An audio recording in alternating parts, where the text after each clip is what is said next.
Hello बच्चों, कैसे हैं आप सब। उम्मीद है कि अच्छे होंगे। चलिए तो आज के इस लेक्चर में हम 10th क्लास केमिस्ट्री के सेकेंड चैप्टर अम्ल भस्म और लवण का अभ्यास प्रश्न करने वाले हैं। इससे पहले वाले लेक्चर में हम जो पाठ्यनिहित प्रश्न जिसको हम पेज नंबर का क्वेश्चन बोलते हैं उसको कवर किए थे। आज के लेक्चर में अभ्यास प्रश्न टोटल कवर करेंगे। फिर आने वाले अगले लेक्चर में जो बिहार बोर्ड का जो पिछले 15 साल के बोर्ड एग्जाम में पूछा हुआ क्वेश्चन है उस पर डिस्कस करेंगे। उसमें ऑब्जेक्टिव 2 मार्क्स 5 मार्क्स सभी क्वेश्चन होगा। चलिए तो स्टार्ट करते हैं।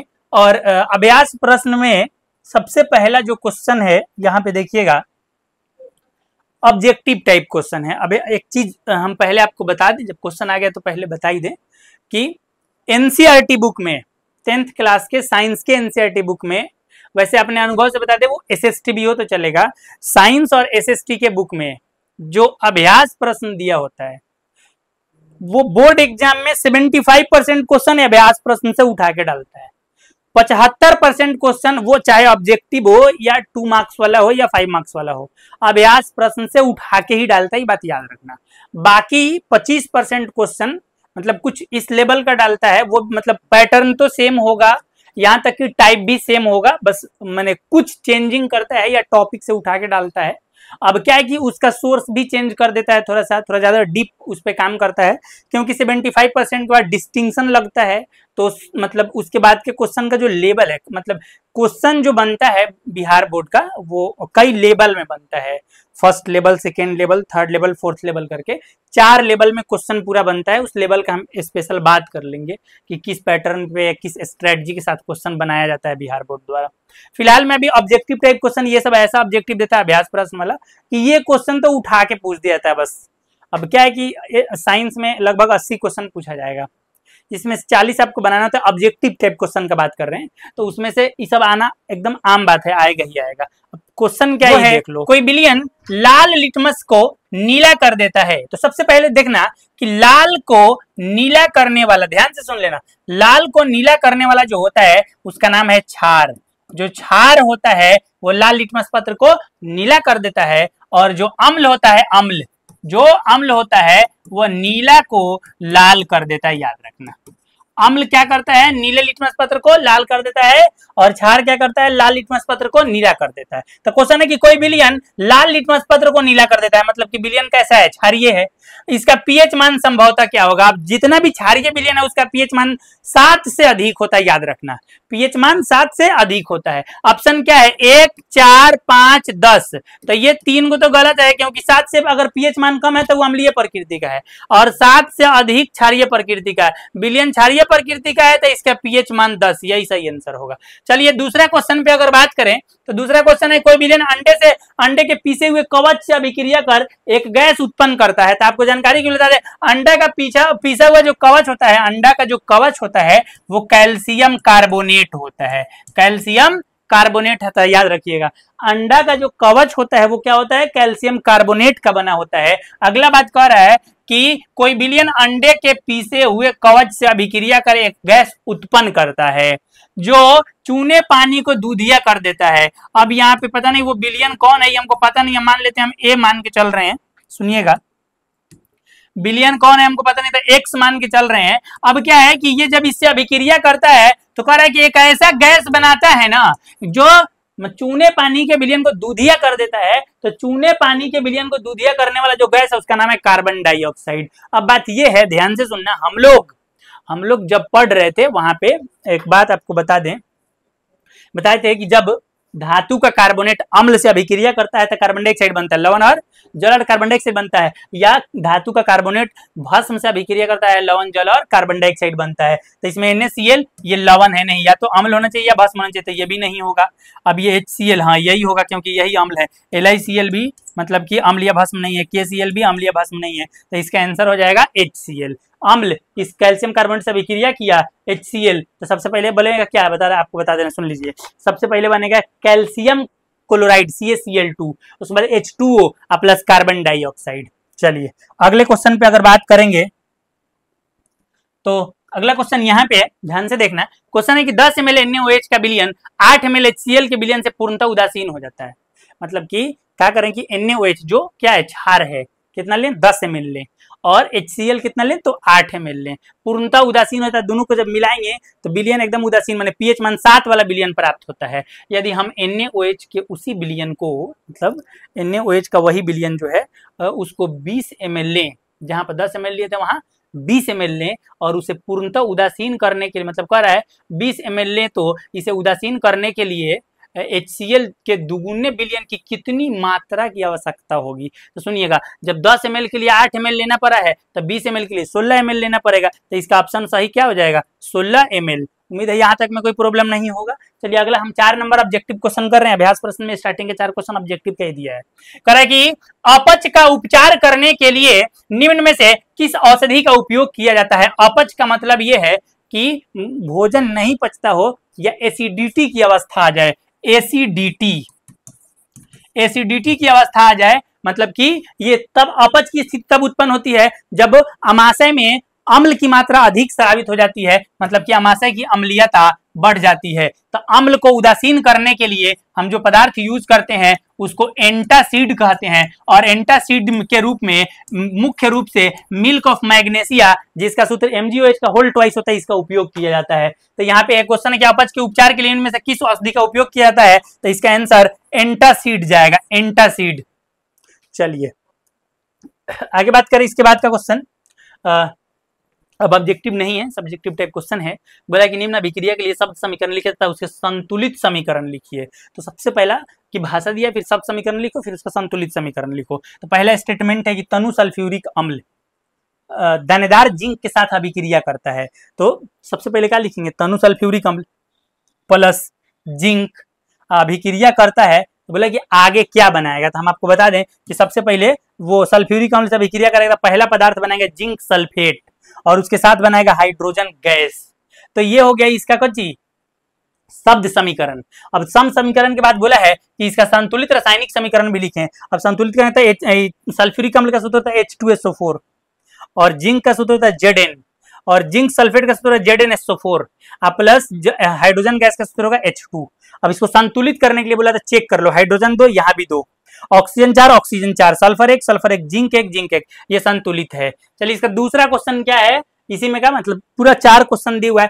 तनु हाइड्रोक्लोरिक अम्ल मैग्नीशियम पट्टी के साथ अभिक्रिया करता है। तो जब तनु हाइड्रोक्लोरिक अम्ल मतलब कि HCl, मैग्नीशियम पट्टी मतलब Mg से अभिक्रिया करेगा, तो इसका MgCl2 प्लस हाइड्रोजन गैस बनेगा। बोले इसका पहले शब्द समीकरण लिखे, तो पहले लिखेंगे तनु हाइड्रोक्लोरिक अम्ल प्लस मैग्नीशियम तीर का चिन्ह, फिर क्या क्या बनाएगा, तो मैग्नीशियम क्लोराइड था, फिर मैग्नीशियम क्लोराइड प्लस कौन गैस बनाएगा, तो हाइड्रोजन गैस था, प्लस में हाइड्रोजन गैस। इसका यहाँ पे संतुलित रासायनिक समीकरण है HCl प्लस Mg तीर का चिन्ह MgCl2 प्लस H2। अब इसको संतुलित करना है, इसको संतुलित करना है, तो सुनिएगा ध्यान से कि यहाँ पे H का एगो है, 2 गो है, तो यहाँ पे हमको 2 लगाना होगा, यहाँ 2 लगाना होगा। यहाँ 2 लगाने से क्या हुआ कि हाइड्रोजन इधर भी 2, इधर भी 2, इधर क्लोरीन पहले से 1 था, 2 लगाने के बाद इधर भी 2 हो गया, और यहाँ भी 2 पहले से है ही, मैग्नीशियम 1, अब संतुलित हो गया, 2 लगने के बाद संतुलित हुआ। चलिए अगले क्वेश्चन पे अगर हम बात करेंगे, तो अगला हमारा क्वेश्चन है कि तनु सल्फ्यूरिक अम्ल एल्यूमिनियम चूर्ण के साथ अभिक्रिया करता है। तो जब तनु सल्फ्यूरिक अम्ल मतलब कि H2SO4,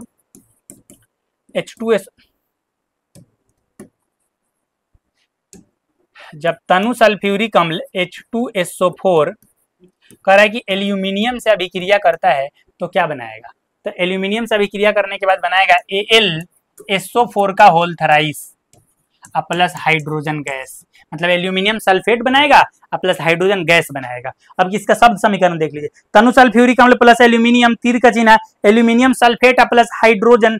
अब इसका सूत्र देख लो, तनु सल्फ्यूरिक अम्ल का सूत्र होगा H2SO4, एल्यूमिनियम से अभिक्रिया किया तो प्लस Al, तीर का चिन्ह क्या बनेगा, तो Al2SO4, हाँ सॉरी यहाँ पे L2 लगेगा क्योंकि इसकी संयोजकता 2 होती है, तो Al2SO4 का होल थराइस प्लस हाइड्रोजन गैस। संतुलित करना है तो चेक कर लो, सबसे पहले हाइड्रोजन को, यहाँ पे हाइड्रोजन कितने हैं, 2, यहाँ हाइड्रोजन 2।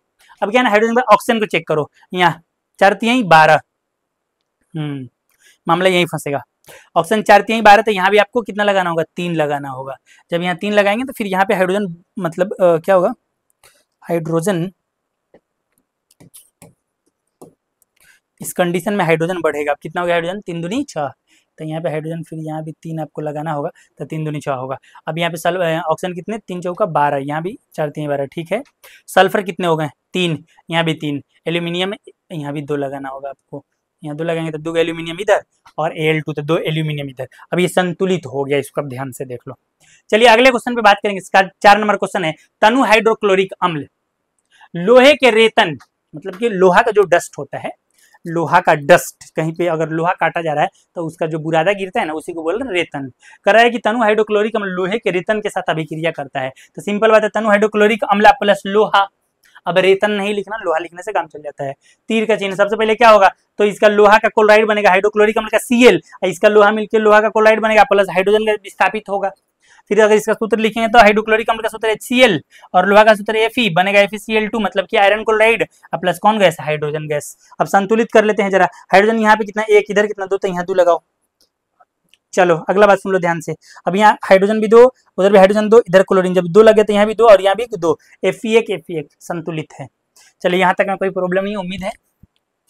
आगे बढ़ते हैं इसके बाद अगले क्वेश्चन पे। अगला क्वेश्चन नंबर 6 है कि अल्कोहल एवं ग्लूकोज जैसे यौगिकों में भी हाइड्रोजन होते हैं। जैसे चेक कर लेते हैं, अल्कोहल का सूत्र लिखते हैं C2H5OH, ये अल्कोहल का सूत्र है, हाइड्रोजन तो है ही। करेक्ट। ग्लूकोज का सूत्र था C6H12O6, यहाँ 12 को हाइड्रोजन है। तो अल्कोहल और ग्लूकोज जैसे यौगिक में भी क्या होते हैं, हाइड्रोजन होते हैं। लेकिन कहा क्या है, सुनिएगा, हाइड्रोजन होते हैं लेकिन इनका वर्गीकरण अम्ल की तरह नहीं होता है। एक क्रियाकलाप द्वारा इसे साबित कीजिए। अब क्रियाकलाप द्वारा कैसे साबित करेंगे, तो हम आपको बता दें कि ये अल्कोहल और जो ग्लूकोज है ये सहसंयोजक यौगिक है। जब इसको पानी में घोलते हैं तो ये आयनों में नहीं टूटता है, इसमें से हाइड्रोजन आयन नहीं टूटते हैं। यही कारण है कि इसको अम्ल की तरह वर्गीकृत नहीं किया जाता है या अम्ल के श्रेणी में नहीं रखा जाता है। अब इसका प्रयोग कैसा होगा, तो यहाँ पे देख लीजिए, आपके सामने एक प्रयोग है। यहाँ पे हम क्या किए हैं, यहाँ पे एक बीकर में अल्कोहल और ग्लूकोज का जलीय विलयन ले लिए हैं। ठीक है। अब जलीय विलयन लेने के बाद इसमें एक कॉर्क लिए हैं, उस पर 2 कील लगाए हैं और दोनों कील से 2 तार लेकर के गए हैं। और दोनों तार को ध्यान से सुनना, बैटरी के एक माइनस वाले से और एक तार को बैटरी के प्लस वाले से जोड़ दिए हैं। एक को माइनस वाले से जोड़े हैं और एक को प्लस वाले से स्विच के साथ मिलाकर जोड़ दिए हैं। 6 वोल्ट की बैटरी से जोड़े हुए। अब एक बात सुन लो, इसमें एक जगह पे हम एक बल्ब लगा देते हैं, बल्ब। अब क्या कि जब स्विच ऑन करते हैं तो देखते हैं कि इसमें विद्युत धारा प्रवाहित नहीं होता है। अब ये प्रवाहित क्यों नहीं हुआ, क्योंकि ये ग्लूकोज और अल्कोहल जो है ये जल में घुलने के बाद आयनों में नहीं टूटता है। ये हाइड्रोजन, इसमें हाइड्रोजन तो है लेकिन ये हाइड्रोजन आयन में नहीं टूट पाता है, इसलिए इनको अम्ल के श्रेणी में नहीं रखा गया है। क्रियाकलाप देख लीजिए। क्रियाकलाप, एक कॉर्क पर 2 कील लगाकर कॉर्क को एक बीकर में डाल देते हैं। यहाँ पे देख लो, एक कॉर्क पर 2 कील लगाकर कॉर्क को बीकर में डाल दिए हैं। अगला बात बोला है कि किसी 6 वोल्ट की बैटरी के दोनों सिरों को एक बल्ब एवं स्विच के माध्यम से जोड़ देते हैं। अब यहाँ से 2 तार लेके जाते हैं और एक बल्ब को 6 वोल्ट की बैटरी से स्विच के साथ जोड़ देते हैं। अगला बात क्या बोला, सुनिएगा, जब स्विच ऑन करते हैं तो हम पाते हैं कि बल्ब नहीं जलता है। अब ये क्यों नहीं जलता है, अर्थात परिपथ में विद्युत धारा प्रवाहित नहीं होती है। इस क्रियाकलाप से यह पता चलता है कि अल्कोहल या ग्लूकोज के जलीय विलयन में हाइड्रोजन आयन होता ही नहीं है। हाइड्रोजन आयन होता ही नहीं है, इसीलिए इसे अम्ल के तरह वर्गीकृत नहीं करते हैं। चलिए अगला क्वेश्चन पे बात करते हैं। अगला क्वेश्चन है कि आश्रित जल, आश्रित जल मतलब शुद्ध जल, आश्रित जल विद्युत का चालन क्यों नहीं, आश्रित जल में विद्युत का चालन क्यों नहीं होता है जबकि वर्षा जल में होता है। अब इसका कारण बताते हैं। जो शुद्ध जल है उसमें आयन नहीं होते हैं, लेकिन जो वर्षा का जल है उसमें आयन होते हैं। वर्षा में अम्लीय वर्षा होती है तो उसमें अम्ल होने के कारण वो जल से मिलकर के हाइड्रोजन आयन देते हैं, तो फिर उसमें आयन होने के कारण मतलब कि वो मतलब विद्युत का चालन करते हैं। लेकिन जो शुद्ध या आश्रित जल है उसमें हाइड्रोजन आयन नहीं होता है, इसलिए वो विद्युत का चालन नहीं करते। आंसर देखिए, आश्रित जल में आयन नहीं होते हैं जबकि वर्षा जल में आयन होते हैं। यही कारण है कि आश्रित जल विद्युत का चालन नहीं करते हैं, लेकिन वर्षा के जल विद्युत का चालन करते हैं। अगला क्वेश्चन है कि जल की अनुपस्थिति में अम्ल का व्यवहार अम्लीय क्यों नहीं होता है। तो हम एक बात आपको बता दें, ध्यान से सुनना। अम्ल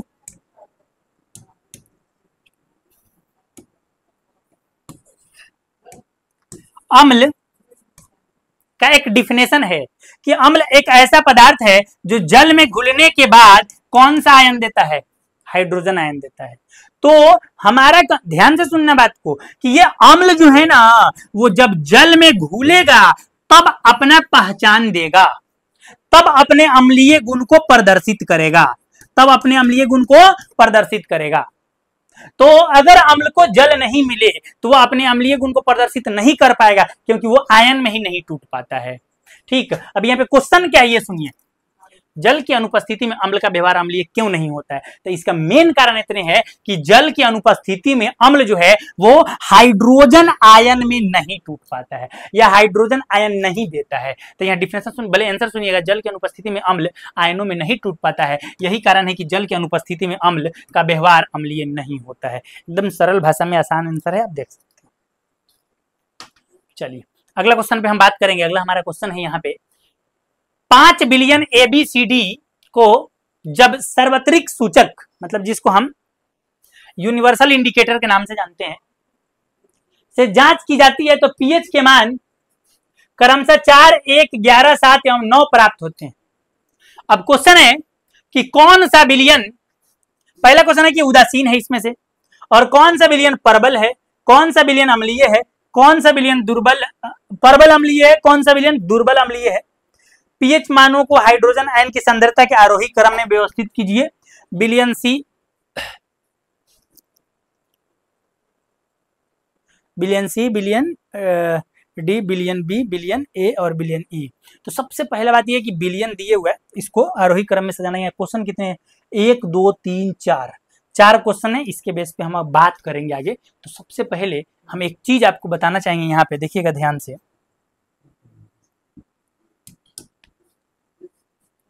कि जो बिलियन ए है इसका पीएच मान दिया है 4, जो बिलियन बी है इसका पीएच मान दिया है 1, और जो बिलियन सी है इसका पीएच मान दिया है 11, और जो बिलियन डी है इसका पीएच मान दिया है 7, और जो बिलियन ई है इसका पीएच मान दिया है 9। अब क्या पूछा है कि सबसे पहले बात समझो, हम ये टेबल से कुछ समझना चाहते हैं कि ये जो डी वाला जो बिलियन आपको दिख रहा है जिसका पीएच मान कितना है, 7 है, तो ये उदासीन प्रकृति का है। तो पहला क्वेश्चन है कि यहाँ पे लिखा है कि कौन सा बिलियन उदासीन है, तो हम लिखेंगे इसके आंसर में कि बिलियन डी जो है वो उदासीन है। तो इसका पहला का तो आंसर हो जाएगा खाली बिलियन डी। चलिए दूसरा क्वेश्चन बोला है कि कौन सा बिलियन प्रबल क्षारीय है, प्रबल क्षारीय और प्रबल अम्लीय, जिसका पीएच मान जितना अधिक हो उतना प्रबल क्षारीय होगा, जिसका पीएच मान जितना कम हो उतना प्रबल अम्लीय होगा। तो अब पीएच मान सबसे अधिक किसका है, तो सी का, तो प्रबल क्षारीय की श्रेणी में बिलियन सी आ जाएगा, प्रबल क्षारीय के श्रेणी में बिलियन सी आ जाएगा।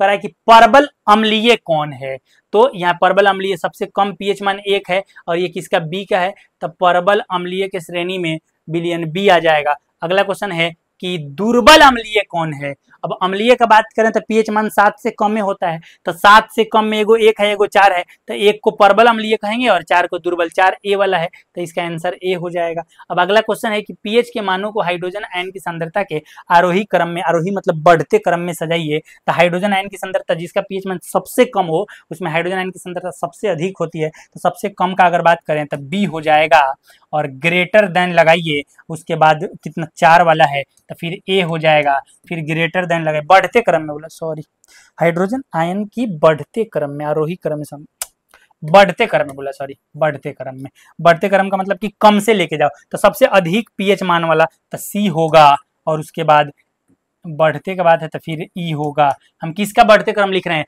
तो हाइड्रोजन आयन की सांद्रता का, हाइड्रोजन आयन की सांद्रता का कौन क्रम, आरोही क्रम, आरोही क्रम हम यहाँ आंसर में दे रहे हैं। तो सबसे कम सांद्रता किसका होगा, हाइड्रोजन आयन किस विलयन में होगा, तो सी में, जिसका पीएच मान कितना 11 है उसके, हाँ सी में, उसके बाद 9, उसके बाद 7 वाला डी है, और उसके बाद 4, सबसे लास्ट में 4 वाला 4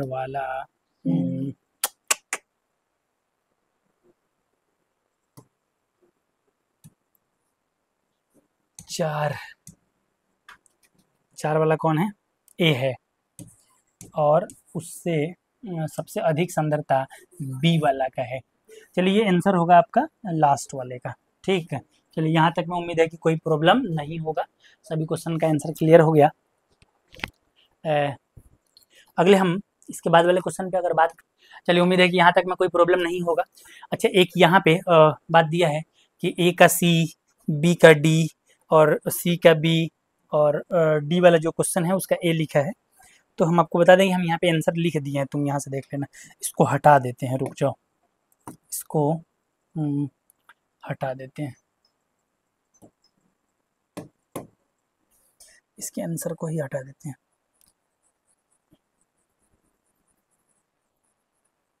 आप आंसर यहाँ से मिला देना, हम जो लिखे हैं यहाँ पे, इसका डी होगा, इसका सी होगा, इसका बी होगा, इसका ए होगा। हाइड्रोजन की सांद्रता का अगर बढ़ता क्रम है तो यहाँ पे है, तो फिर ये क्या था, तो इसको मिटा भी देते हैं आप कहेंगे तो। चलो चलिए हम आगे बढ़ेंगे इसके बाद अगले क्वेश्चन पे।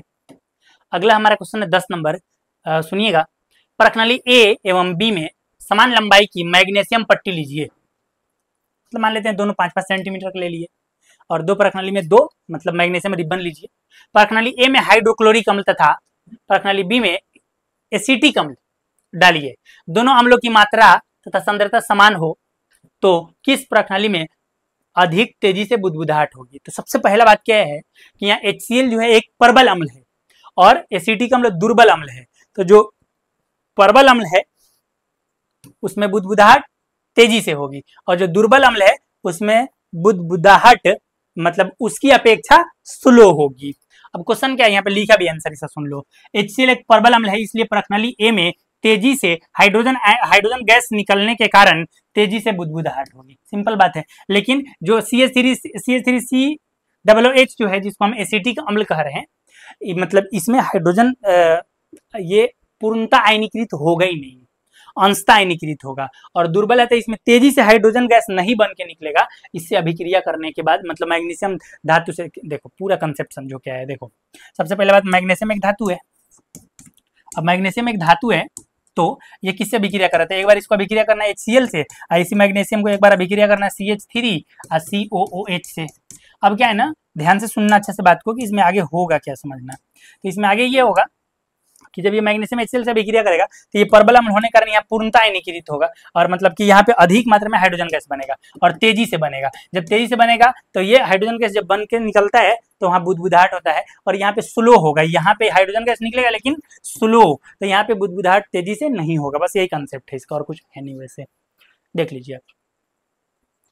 चलिए आगे बात करते हैं। अगला हमारा क्वेश्चन है कि ताजे दूध के पीएच का मान 6 होता है, दही बन जाने पर इसका पीएच मान में क्या परिवर्तन होगा। तो हम आपको बता दें, दूध जो है ये मतलब कि मीठा होता है, लेकिन दही जो है वो खट्टे नेचर का होता है। इसका मतलब ये है कि दूध कम अम्लीय होता है, अम्लीय तो वो भी है लेकिन दूध कम अम्लीय होता है, लेकिन दही अधिक अम्लीय होता है। तो अम्लीयता जैसे जैसे बढ़ेगी पीएच मान घटेगा। तो दूध का पीएच मान 6 है, दही का पीएच मान 6 से कम होगा। कहा है ना कि दही बन जाने पर इसके पीएच मान में क्या परिवर्तन होगा, तो बोलेंगे कि इसका पीएच मान घट जाएगा। बस हो गया, अपना उत्तर समझाइए। तो दूध से दही बनने पर उसकी अम्लीयता बढ़ जाने के कारण इसका पीएच मान 6 से क्या हो जाएगा, घट जाएगा। उम्मीद है कि आपको समझ में आएगा। जैसे यहाँ पे एक सारणी में भी आप देख लो, दूध का पीएच मान कितना होता है, 6 होता है, लेकिन दही का पीएच मान 5 से भी कम होता है, 4 और 5 के बीच में होता है। चलिए आगे बात करते हैं। उम्मीद है कि समझ में आएगा, कुछ था ही नहीं, रॉकेट साइंस तो है नहीं ये। अगले क्वेश्चन पे बात करेंगे। 12 नंबर क्वेश्चन है कि एक ग्वाला ताजे दूध में थोड़ा बेकिंग सोडा क्यों मिलाता है। अब बात यह है, ध्यान से सुनना, कि ग्वाला को क्या करना होता है कि दूध बेचना होता है, और बेचने के लिए देर तक, मतलब दूध निकालने के बाद मवेशियों से देर तक उसको ग्राहक का इंतजार करना होता है, या कहीं मतलब परिवहन करके दूर मार्केट लेके जाना होता है तो उसमें लंबा समय लग जाता है और दूध कच्चा ही होता है उस टाइम तक, फिर उसको अभी तक गर्म भी नहीं किया गया होता है। तो क्या है, कच्चा दूध में सूक्ष्मजीव तेजी से पनपने के कारण उसकी अम्लीयता धीरे धीरे बढ़ जाती है। अब क्या है ना कि वो जैसे जैसे अम्लीयता बढ़ेगी दूध खराब होने का चांसेस ज्यादा हो जाता है। तो क्या करता है ये ग्वाला, उसमें बेकिंग सोडा मतलब खावा सोडा मिला देता है। अब ये क्यों मिलाता है तो ध्यान से सुनना, जो कच्चा दूध होता है,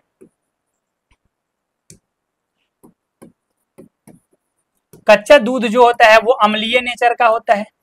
उसको जितना लंबे समय तक छोड़ेंगे सूक्ष्मजीव पनपने के कारण वो उसकी अम्लीयता और बढ़ती जाएगी, उसकी अम्लीयता और क्या होती जाएगी, उसकी अम्लीयता और बढ़ती जाएगी।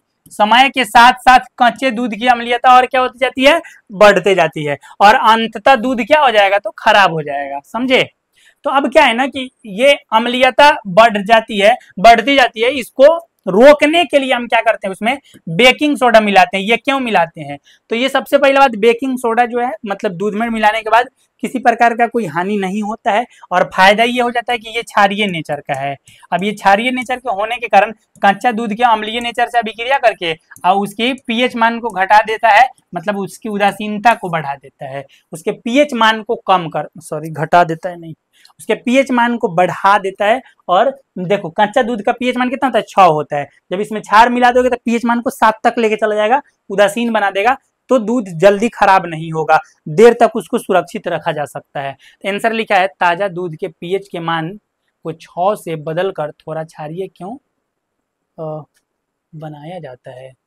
अच्छा, पहले बोला कि बेकिंग सोडा मिलाता है, और मिलाने का कारण क्या होगा, तो ताजा दूध के पीएच के मान को 6 से बदलकर थोड़ा क्षारीय क्यों बनाता है, तो दूध की अम्लीयता को घटाकर लंबे समय तक सुरक्षित रखने के लिए ग्वाला बेकिंग सोडा मिलाता है। ये पढ़ने वाला बात बन चाहिए, यहाँ से समझिए, हम आपको बता रहे हैं, हम आपको वही बात बोले हैं कि कच्चे दूध की अम्लीयता अधिक होती है, इसकी अम्लीयता को क्या कर लें, कम कर लें, मतलब कि उदासीनता में बदल दें। इसके लिए क्या करेंगे, उसमें कोई क्षार मिलाएंगे, क्षार के रूप में क्या मिलाते हैं, बेकिंग सोडा मिलाते हैं। ठीक है, अब इससे क्या, इसकी अम्लीयता जो है घट जाएगी, उदासीन बन जाएगा ये, अब इसीलिए इसमें बेकिंग सोडा मिलाया जाता है। तो वही बात कर रहा है कि क्षार क्यों बनाया जाता है, तो इसको इसलिए बनाया जाता है ताकि लंबे समय तक क्या रहे, कि दूध सुरक्षित रहे, मतलब कि खराब नहीं हो। तो लिखा है कि दूध की अम्लीयता को क्या कर, घटाकर लंबे समय तक सुरक्षित रखने के लिए ग्वाला उसमें बेकिंग सोडा मिलाता है। क्यों मिलाता है, तो यही कारण है। इस दूध को दही बनने में अधिक समय क्यों लगता है, हाँ ये भी इंपॉर्टेंट बात, अब समझिएगा।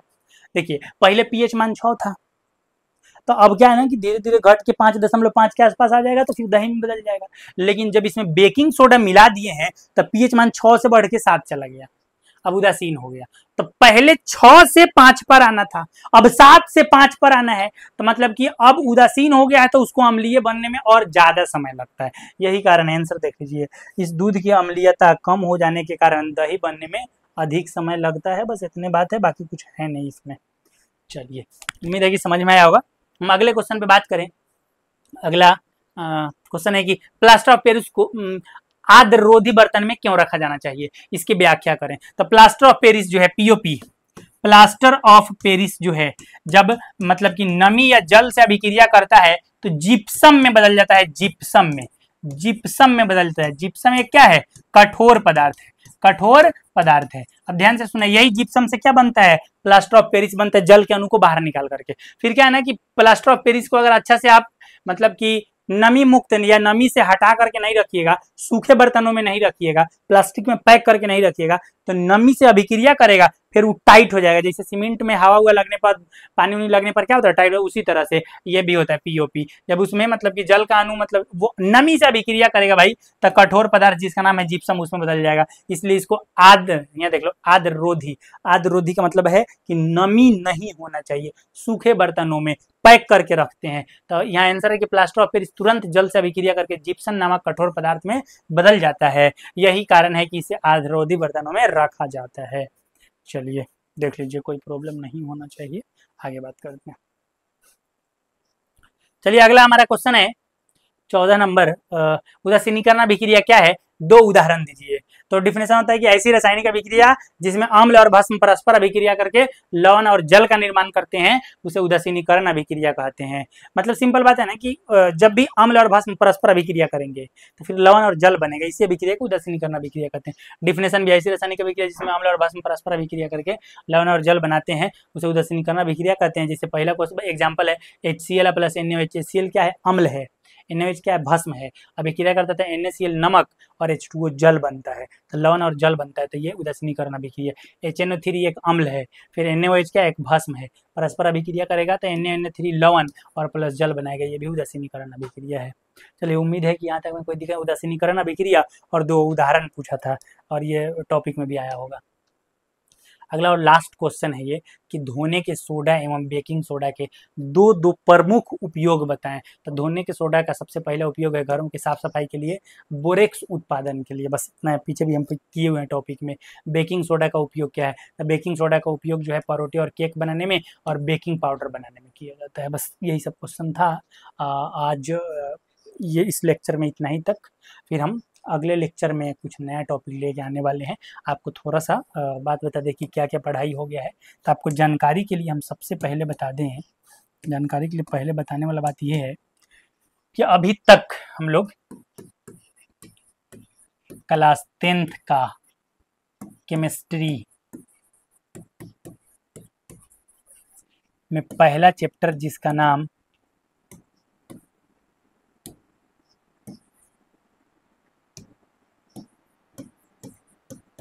रासायनिक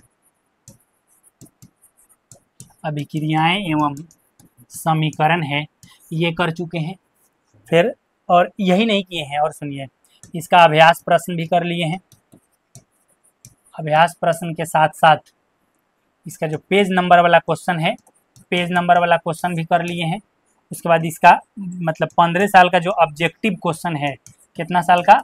15 वर्षों का ऑब्जेक्टिव क्वेश्चन भी कर लिए हैं। इतना काम हो गया पहला चैप्टर का। सेकेंड चैप्टर में हम आपको बताएं कि क्या क्या कर चुके हैं।